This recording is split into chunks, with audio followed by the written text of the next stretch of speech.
The Fall of the House of Usher by Edgar Allan Poe. His heart is a suspended lute. As soon as it is touched, it resounds. De Béranger.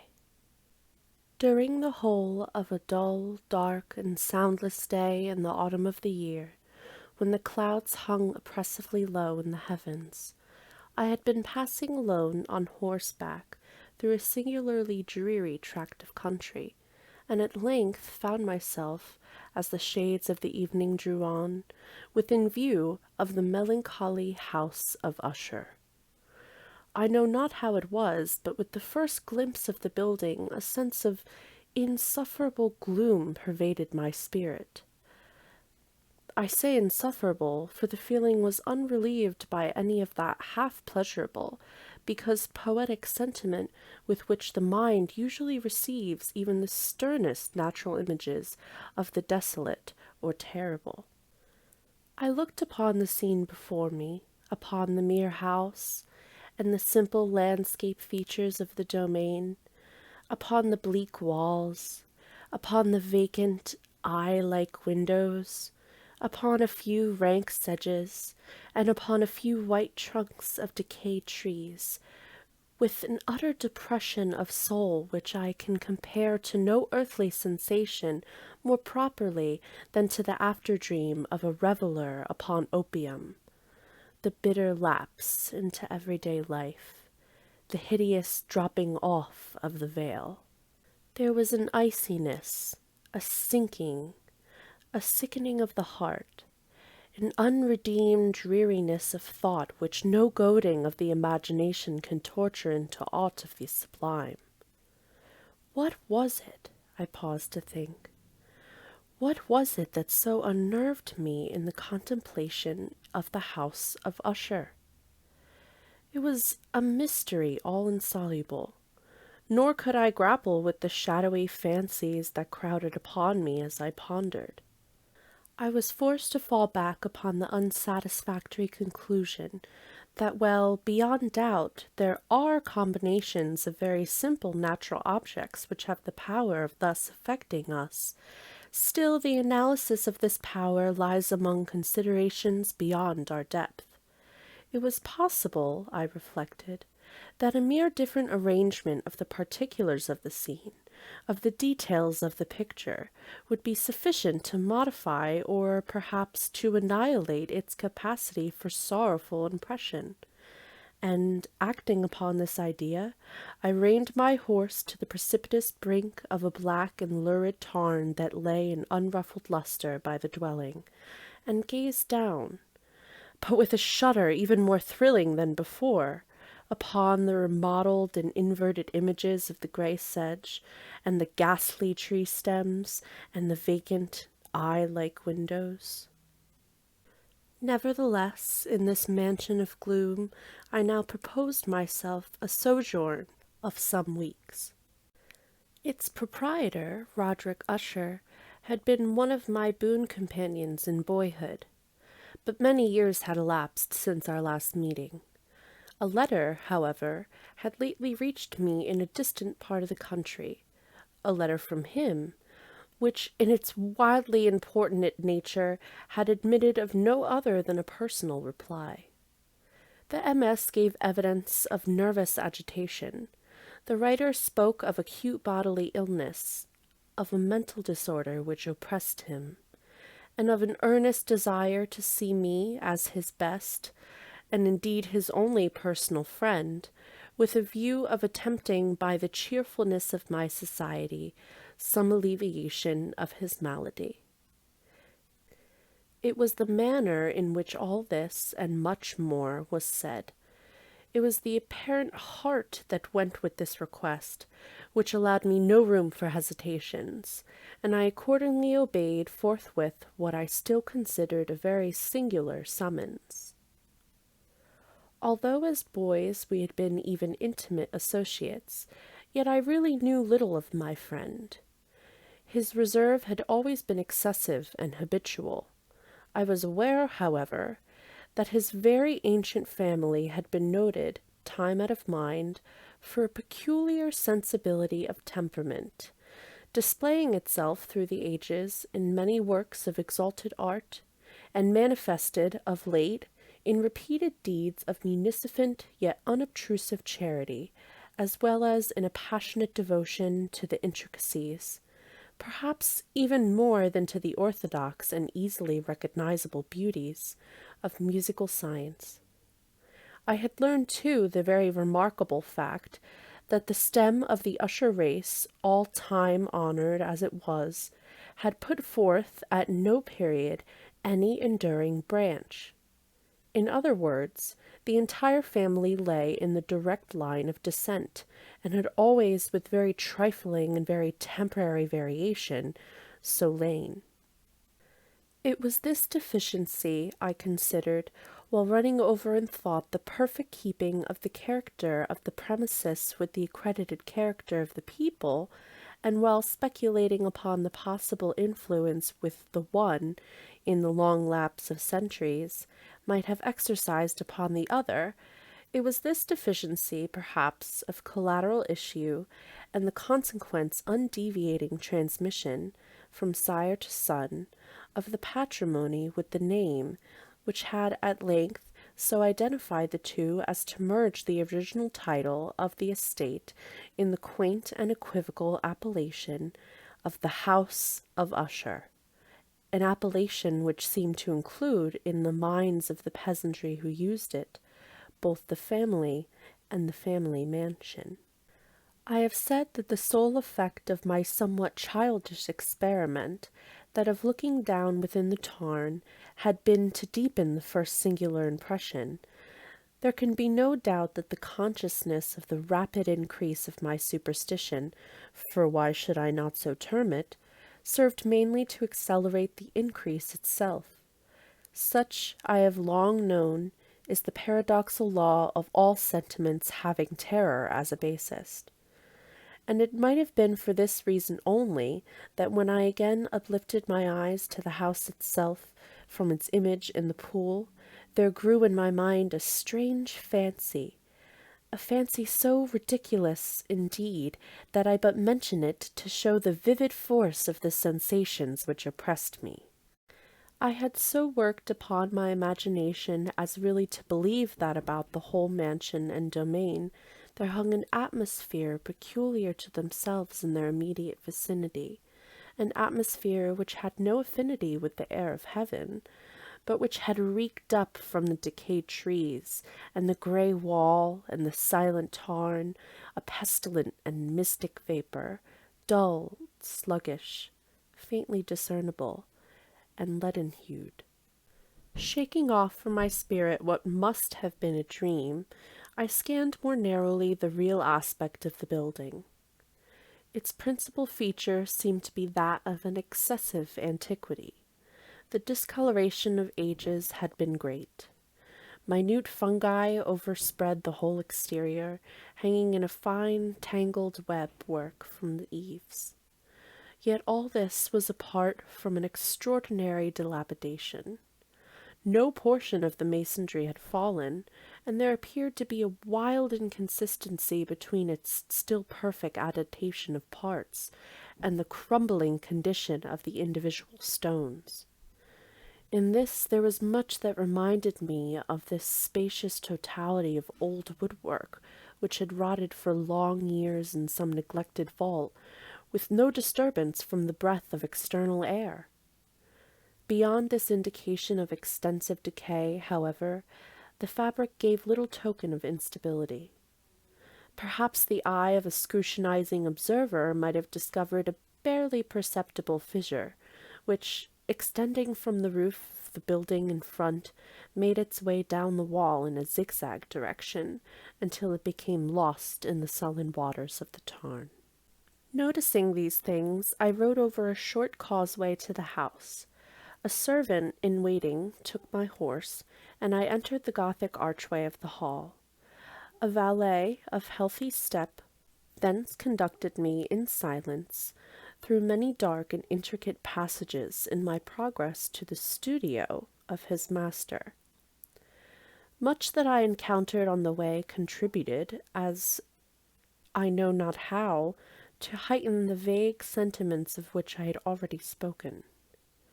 While the objects around me, while the carvings of the ceilings, the sombre tapestries of the walls, the ebon blackness of the floors, and the phantasmagoric armorial trophies which rattled as I strode, were but matters to which, or to such as which, I had been accustomed from my infancy. While I hesitated not to acknowledge how familiar was all this, I still wondered to find how unfamiliar were the fancies which ordinary images were stirring up. On one of the staircases I met the physician of the family. His countenance, I thought, wore a mingled expression of low cunning and perplexity. He accosted me with trepidation and passed on. The valet now threw open a door and ushered me into the presence of his master. The room in which I found myself was very large and lofty.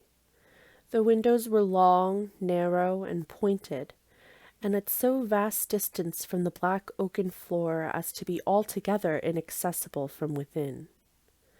Feeble gleams of encrimsoned light made their way through the trellised panes, and served to render sufficiently distinct the more prominent objects around. The eye, however, struggled in vain to reach the remoter angles of the chamber, or the recesses of the vaulted and fretted ceiling. Dark draperies hung upon the walls. The general furniture was profuse, comfortless, antique, and tattered. Many books and musical instruments lay scattered about, but failed to give any vitality to the scene. I felt that I breathed an atmosphere of sorrow, an air of stern, deep, and irredeemable gloom hung over and pervaded all. Upon my entrance, Usher arose from the sofa on which he had been lying at full length, and greeted me with a vivacious warmth which had much in it. I had first thought of an overdone cordiality, of the constrained effort of the ennuyé man of the world.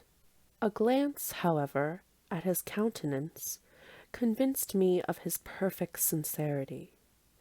We sat down, and for some moments, while he spoke not, I gazed upon him with a feeling half of pity, half of awe. Surely man had never been so terribly altered in so brief a period as had Roderick Usher. It was with difficulty that I could bring myself to admit the identity of the man before me with the companion of my early boyhood. Yet the character of his face had been at all times remarkable. A cadaverousness of complexion, an eye large, liquid, and luminous beyond comparison, lips somewhat thin and very pallid, but of a surpassingly beautiful curve, a nose of a delicate Hebrew model, but with the breadth of nostril unusual in similar formations, a finely modeled chin, speaking, in its want of prominence, of a want of moral energy, hair of a more than web-like softness and tenuity.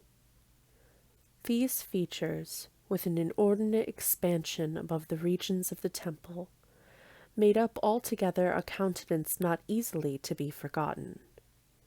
And now, in the mere exaggeration of the prevailing character of these features, and of the expression they were wont to convey, lay so much of change that I doubted to whom I spoke.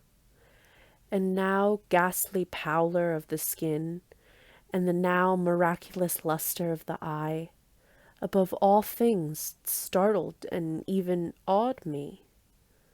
The silken hair, too, had been suffered to grow all unheeded, and as, in its wild gossamer texture, it floated rather than fell about the face. I could not, even with effort, connect its arabesque expression with any idea of simple humanity. In the manner of my friend, I was at once struck with incoherence, and inconsistency, and as soon as I found this to arise from a series of feeble and futile struggles to overcome a habitual trepidancy, an excessive nervous agitation.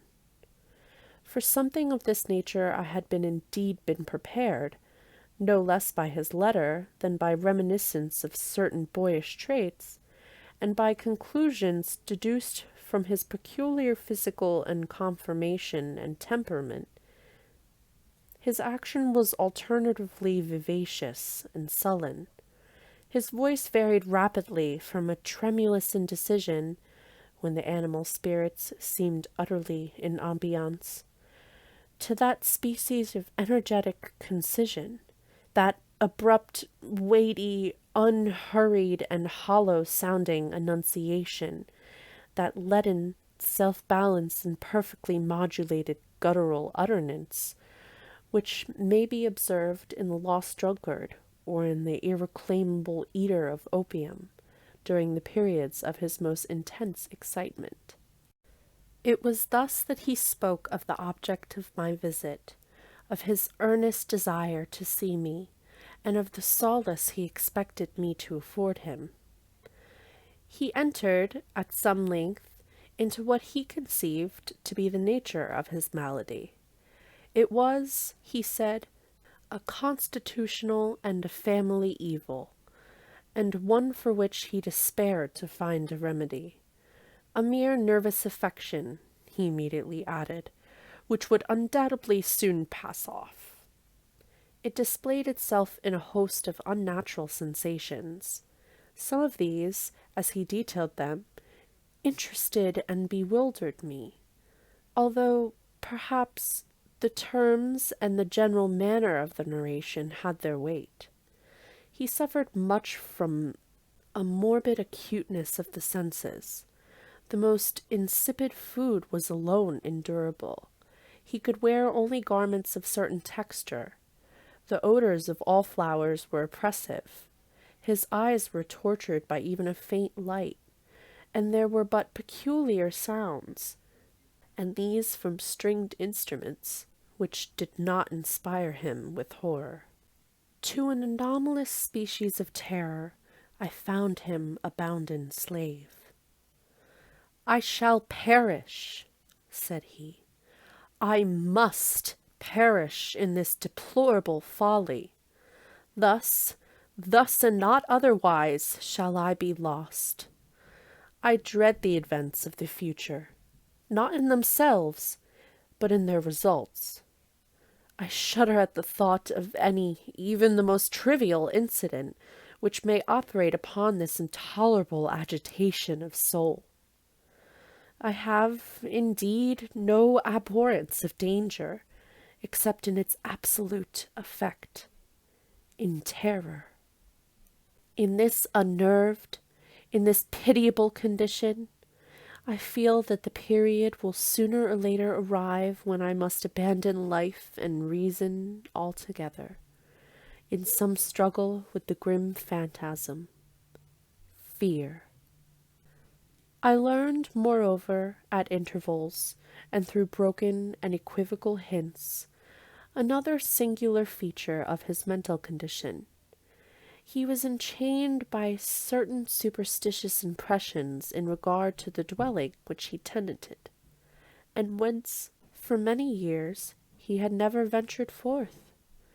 In regard to an influence whose suppostuous force was conveyed in terms too shadowy here to be restated, an influence which some peculiarities in the mere form of substance and his family mansion had, by dint of long sufferance, he said, obtained over his spirit, an effect which the physique of the grey walls and turrets, and of the dim tarn into which they all looked down, had at length brought upon the morale of his existence. He admitted, however, although with hesitation, that much of the peculiar gloom which thus afflicted him could be traced to a more natural and far more palpable origin, to the severe and long-continued illness. indeed to the evidently approaching dissolution of a tenderly beloved sister, his sole companion for long years, his last and only relative on earth.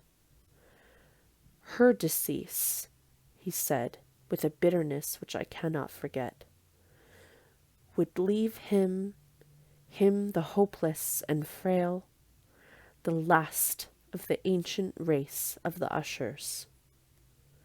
While he spoke, the Lady Madeline, for so she was called, passed slowly through a remote portion of the apartment, and without having noticed my presence, disappeared.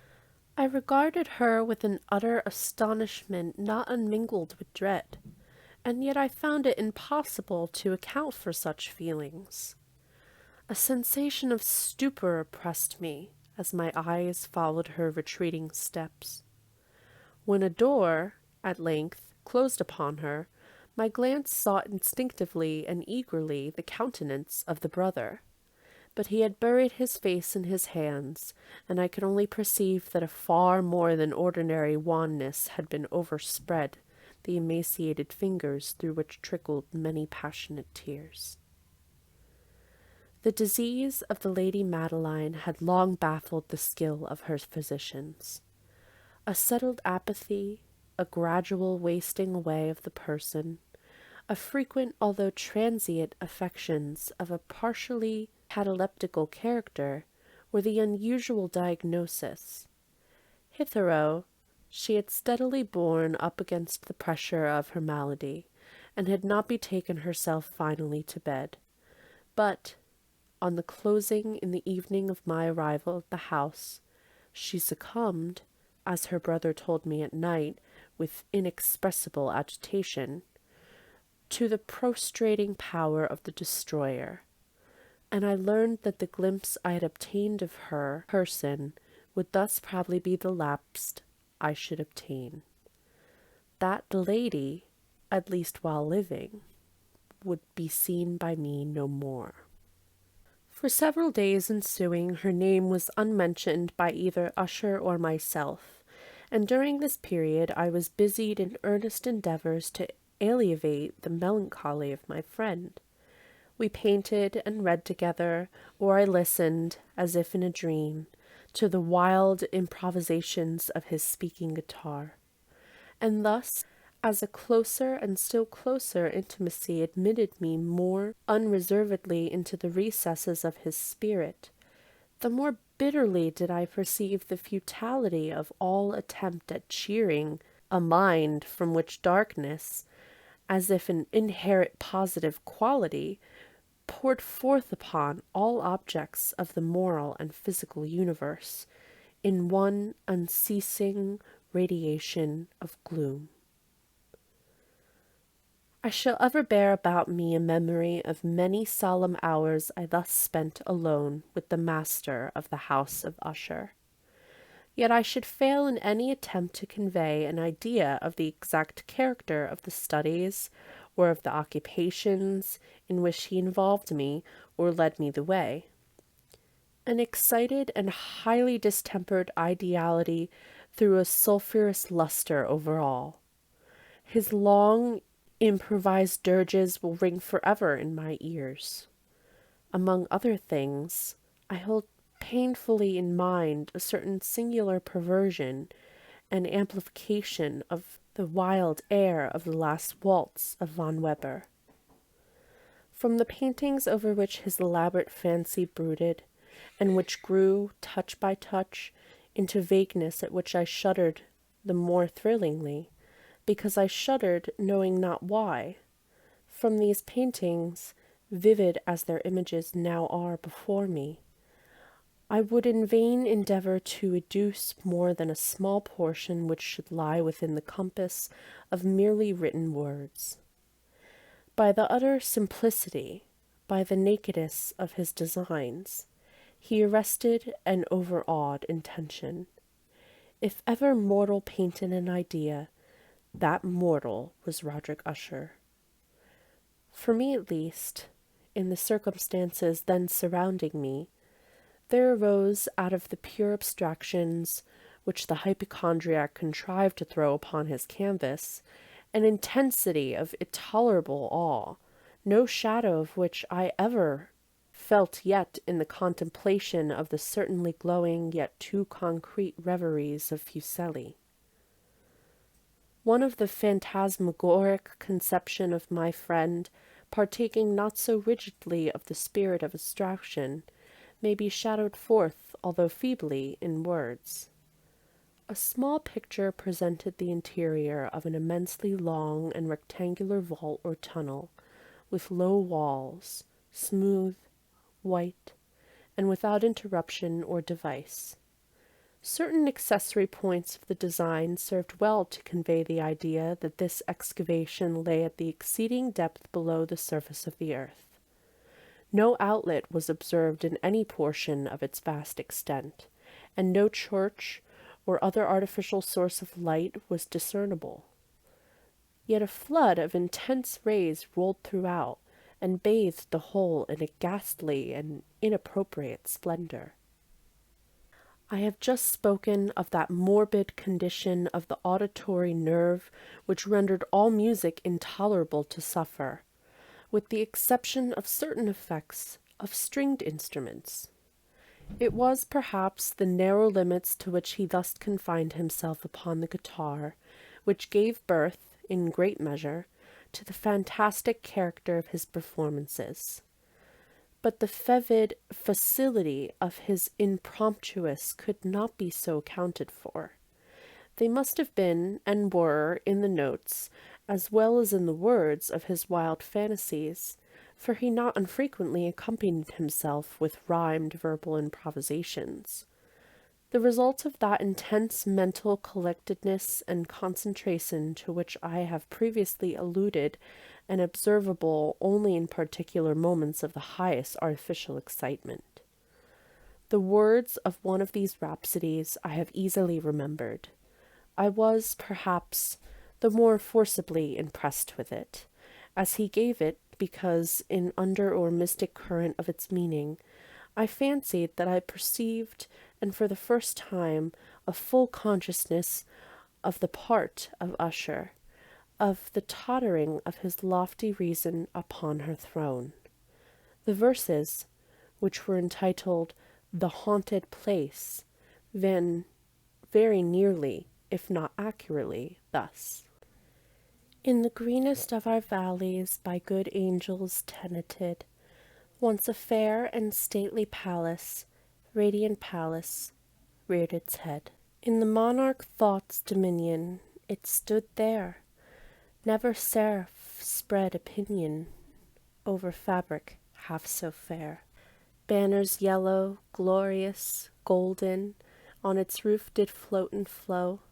This, all this, was in the olden time, long, long ago.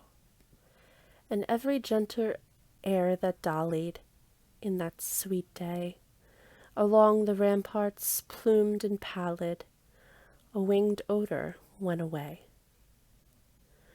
Wanderers in that happy valley through two luminous windows saw spirits moving musically to a lute's well-tuned law.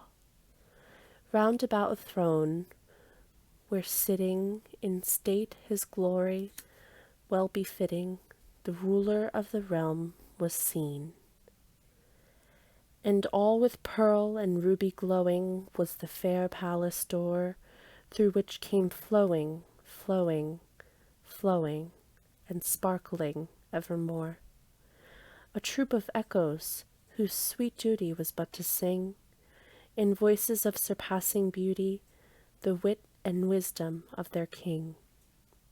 But evil things in robes of sorrow assailed the monarch's high estate. Ah, let us mourn, for never morrow shall dawn upon him desolate.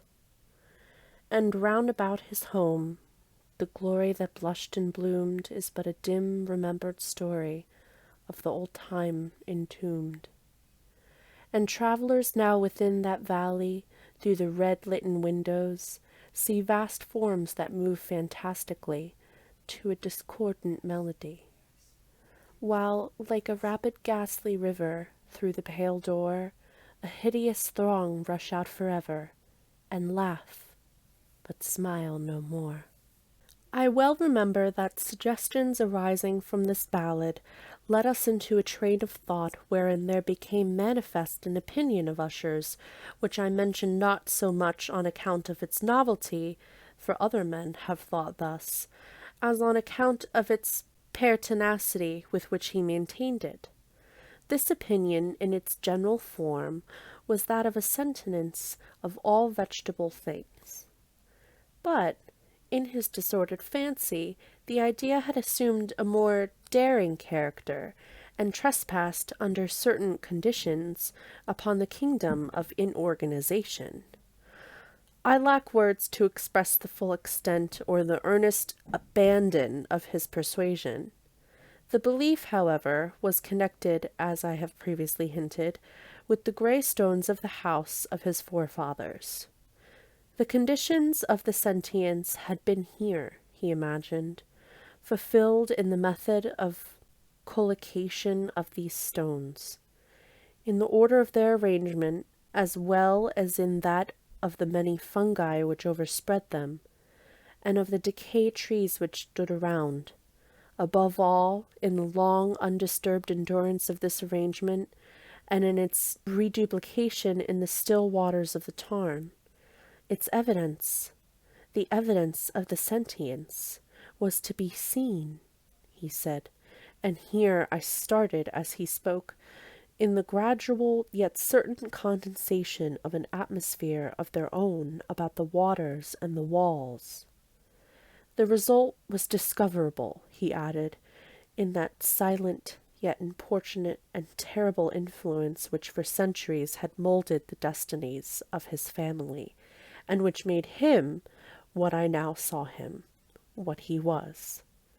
Such opinions need no comment, and I will not make one. Our books, the books which for years had formed no small portion of the mental existence of the invalid, were, as might be supposed, in strict keeping with this character of phantasm. We pored together over such works as the Ververt et Chartreuse of Grisset, the Belphegor of Machiavelli, the Heaven and Hell of Swedenborg, the Subterranean Voyage of Nicholas Klim by Hallberg, the Chiromancy of Robert Flood, of Jean de Dageny, and of the De la Chambre, the Journey into the Blue Distance of Taïg, and the City of the Sun of Campanella. One favorite volume was small octavo edition of the Directorium Inquisitorium by the Dominican Emeric de Giron, and there were passengers and passages in Pomponius Mela about the old African satires and Egyptians over which Usher would sit dreaming for hours.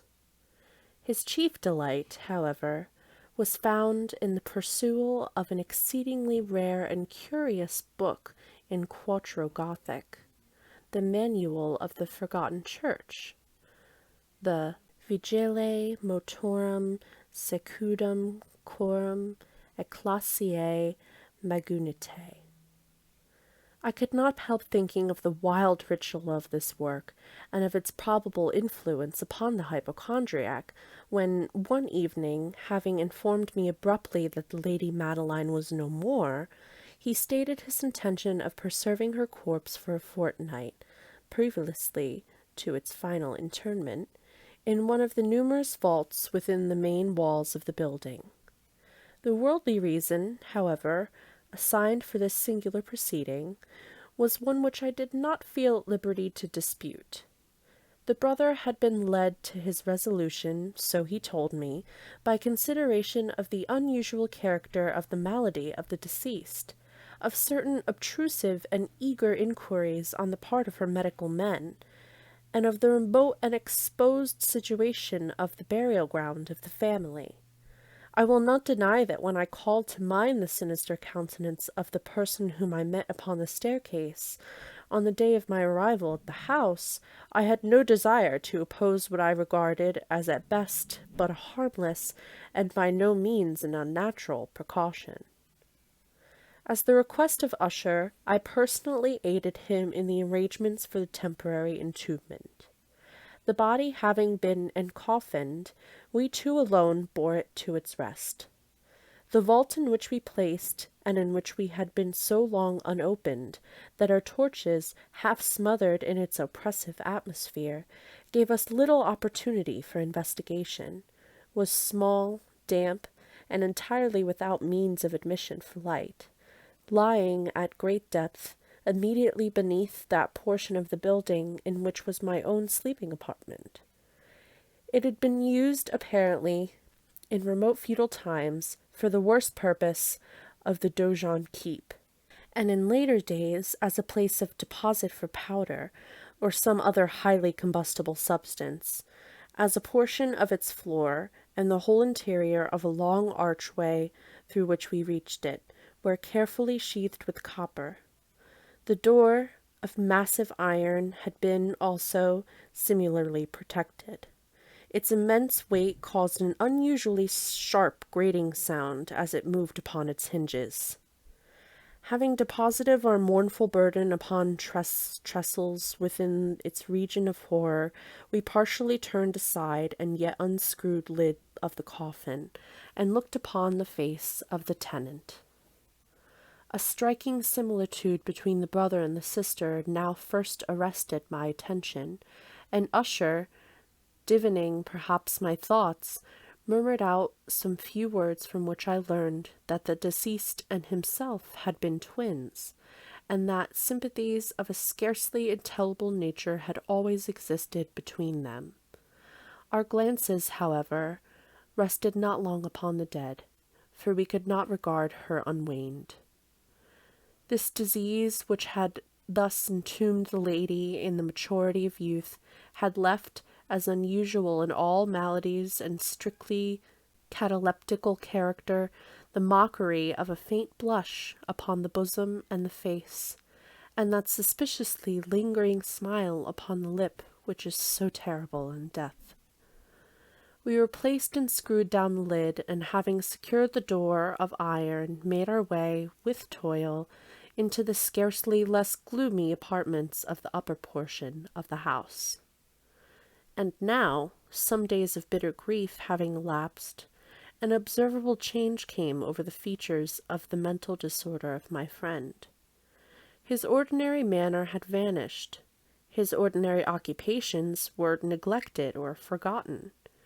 He roamed from chamber to chamber with hurried, unequal, and objectiveless step. The pallor of his countenance had assumed, if possible, a more ghastly blue, but the luminous of his eye had utterly gone out. The once occasional huskiness of his tone was heard no more, and a tremulous quaver, as if of extreme terror, habitually characterized his utterance. There were times, indeed, when I thought his unceasingly agitated mind was laboring with some oppressive secret to divulge, which he struggled for the necessary courage. At times, again, I was obliged to resolve all into the mere inexplicable veracies of madness, for I beheld him gazing upon a vacancy for long hours in an attitude of the profoundest attention, as if listening to some imaginary sound.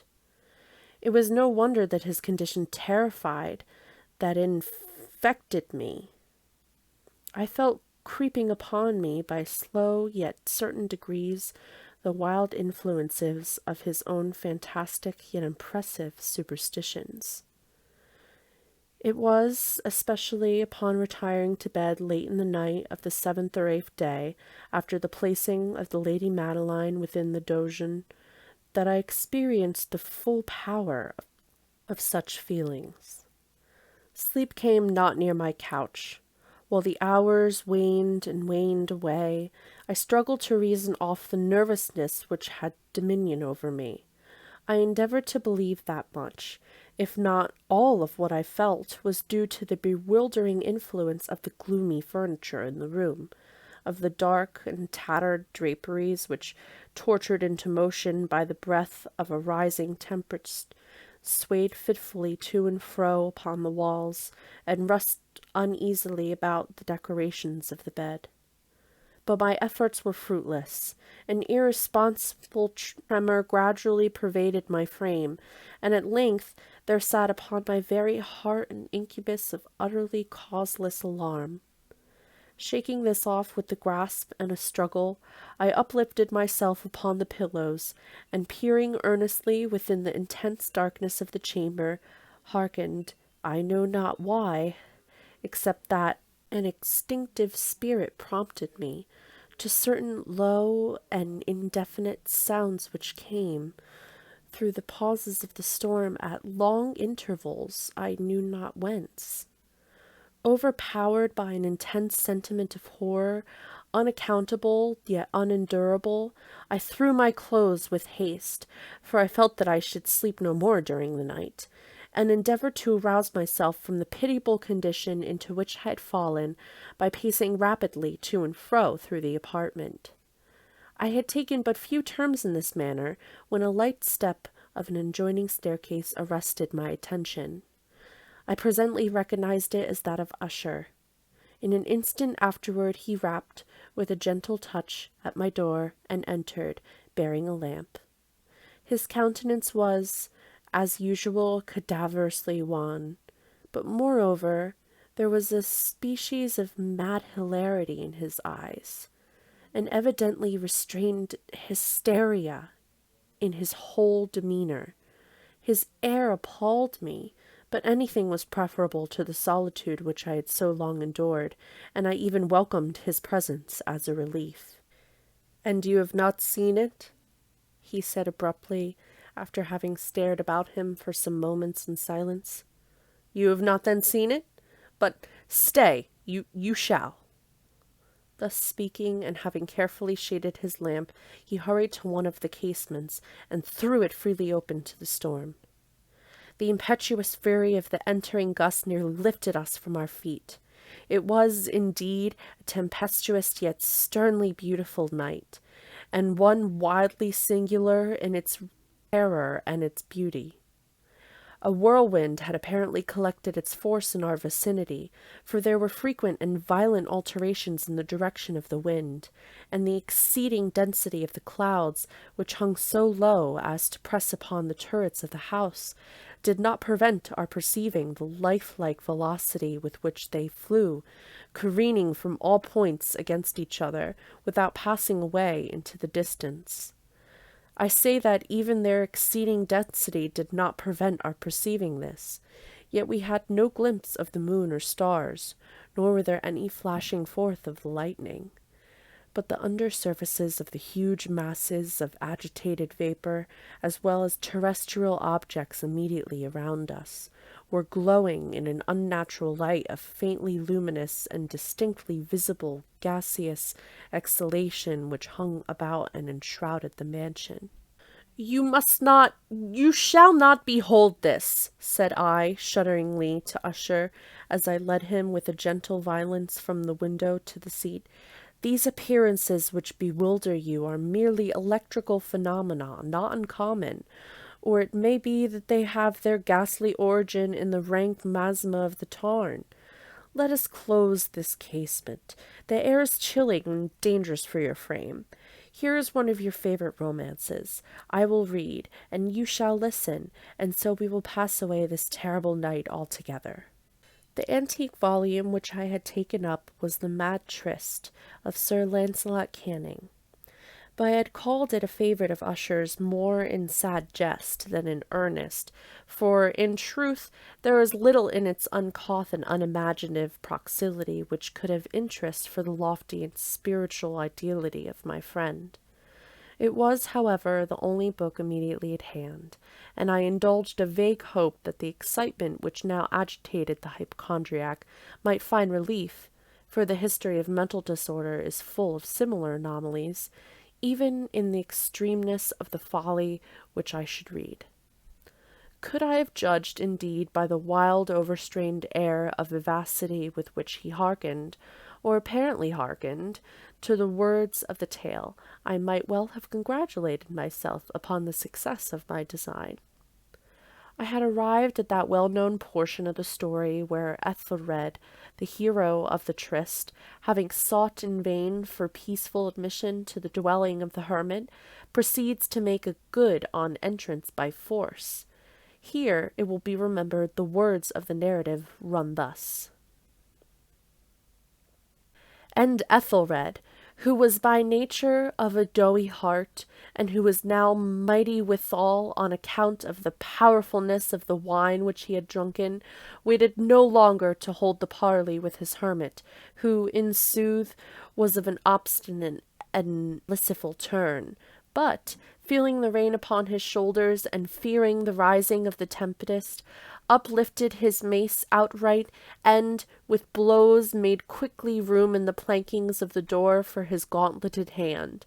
And now, pulling therewith sturdily, he so cracked and whipped and tore all asunder, that the noise of the dry and howl-sounding wood alarummed and reverberated throughout the forest.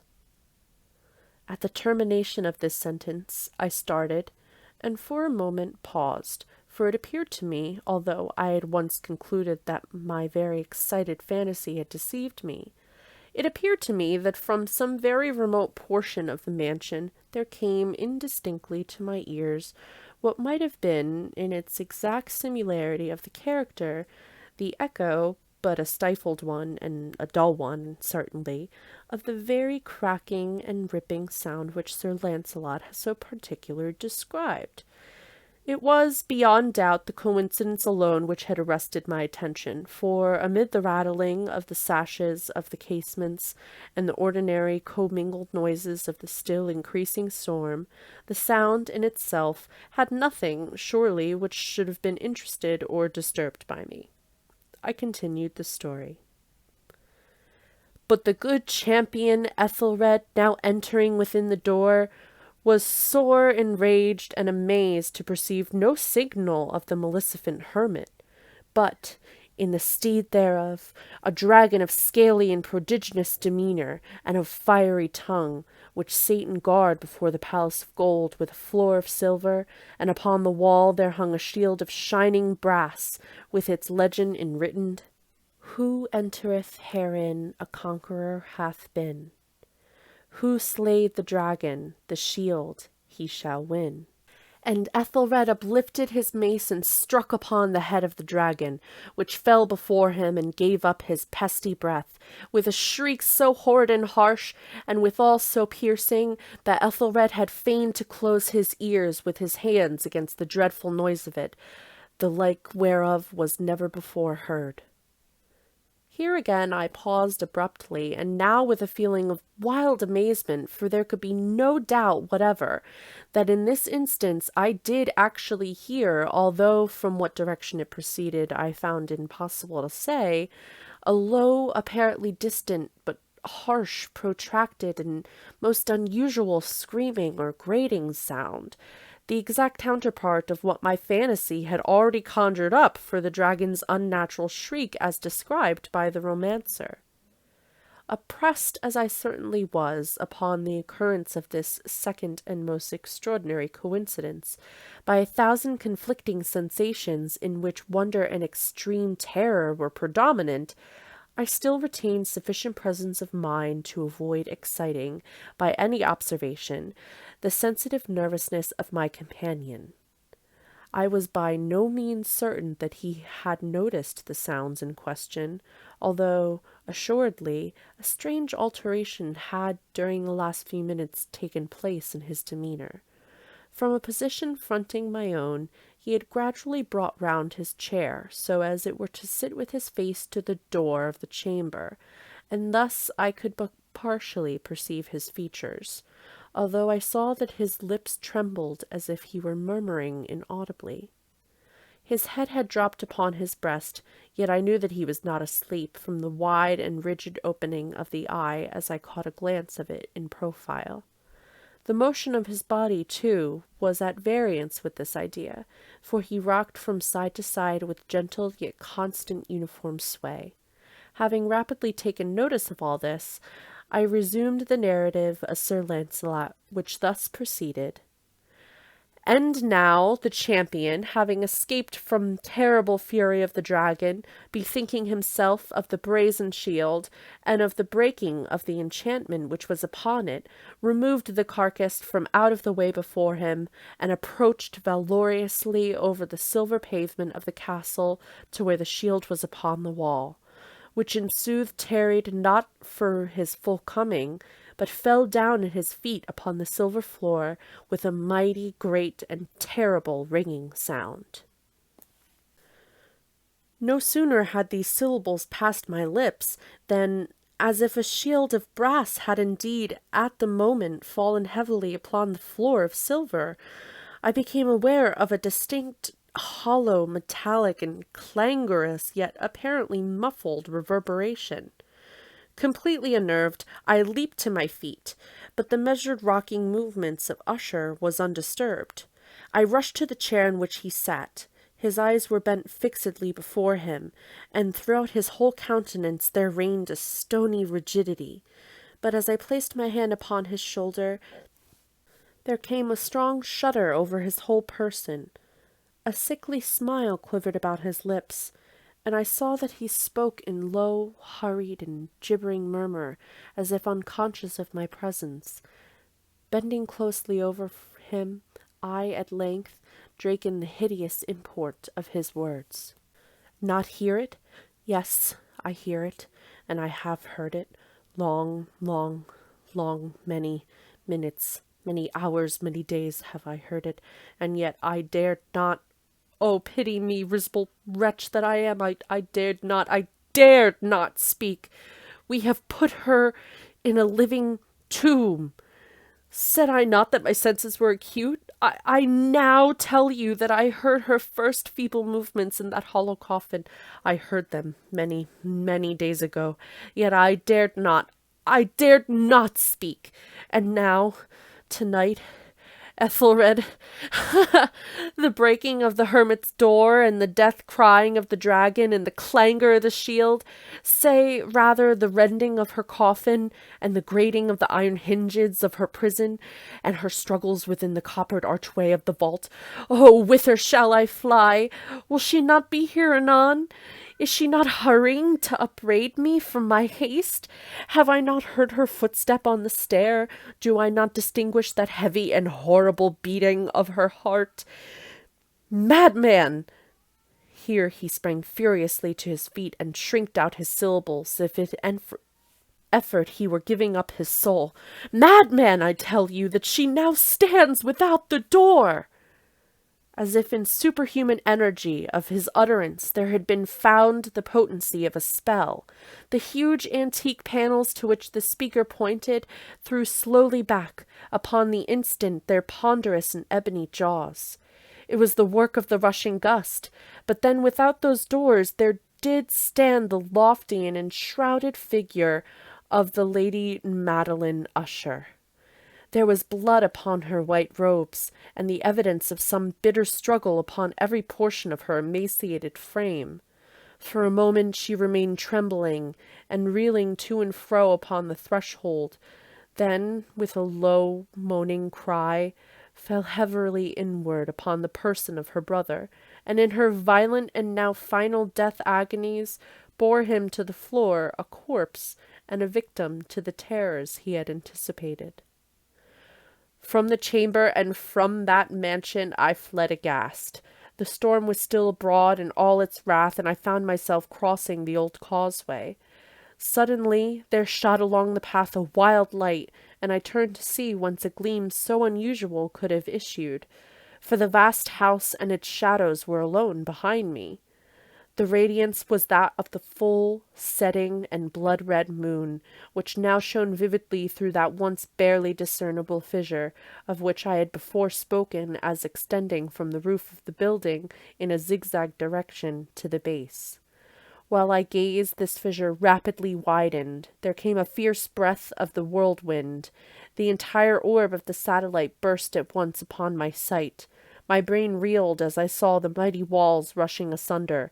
There was a long, tumultuous shouting sound like the voice of 1,000 waters, and the deep and dank tarn at my feet closed sullenly and silently over the fragments of the house of Usher.